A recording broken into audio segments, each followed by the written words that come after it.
Did you catch that?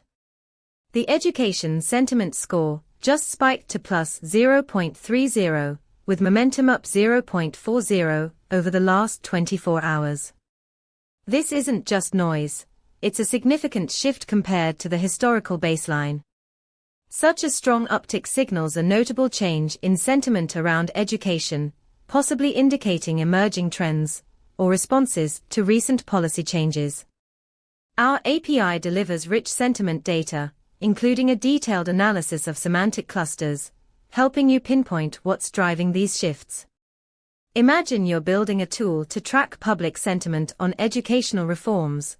This data lets you identify the key themes and reactions in real time, enabling you to respond quickly.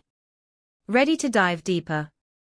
Check out our documentation at pulsebit.lojenterprise.com/docs. Let's harness this momentum together.